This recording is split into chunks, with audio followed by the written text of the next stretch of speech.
দেখে বোঝার উপায় নেই এটা ঘরোয়া কোনো লিগের অনুষ্ঠান। অতীতে অপেশাদারিত্বের নিত্য নতুন উদাহরণ সৃষ্টি করা বিসিবির কাছে এমন গোছানো আয়োজন বড় চমকই বলা চলে। এসব কিছুর উপলক্ষ এনসিএল টি-20, বিশ্বের সবচেয়ে জনপ্রিয় ফরম্যাটের ক্রিকেটার তুলে আনতে আনুষ্ঠানিকভাবে ক্যালেন্ডারে যোগ হলো এই টুর্নামেন্ট। দারুণ এক ট্রফির পাশাপাশি এদিন ৮ দলের পরিচিতি পর্বটাও সেরে ফেলল বিসিবি।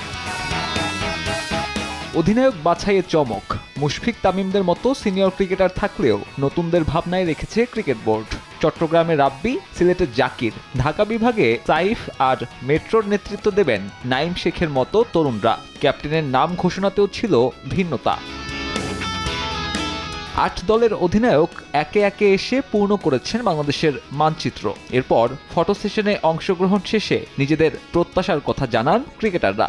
আমি আশা করি যে আমাদের টি-20 অনেক ভালো হবে এবং বিপিএল এর প্রস্তুতি হিসেবে অনেক ভালো একটা কার্যকর ভূমিকা রাখবে। 2 মাস ধরে এনসিএল খেলছিলাম লাল বলে। এখন যেটাই হবে আসলে আমার কাছে মনে হয় 80% মেন্টাল গেম, 20% খেলার মাঠে। আগে যেভাবে খেলছি, যেগুলি আমার ল্যাকিংস ছিল, ওগুলি ইমপ্রুভ করে নতুন করে নিজেকে রিপ্রেজেন্ট করব। লাল বল ছিল, এখন সাদা বলে নিজেকে ভাবে প্রিপেয়ার করছি। চেষ্টা থাকবে যেন ভালো করতে পারি, নিজের ডিভিশনকে চ্যাম্পিয়ন করতে পারি, সেই লক্ষ্যেই খেলবো। সিলেটের 2 ভেন্যুতে 11 ডিসেম্বর থেকে শুরু হবে এই টুর্নামেন্টের প্রথম আসর। প্রতিদিন 4টি করে ম্যাচ।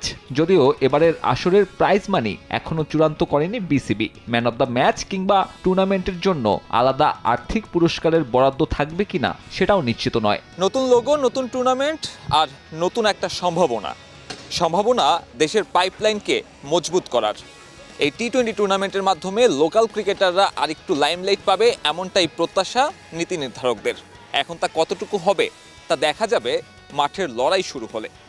মিরপুর শেরেবাংলা স্টেডিয়াম থেকে সাব্বির মিথুন, সময় সংবাদ, ঢাকা।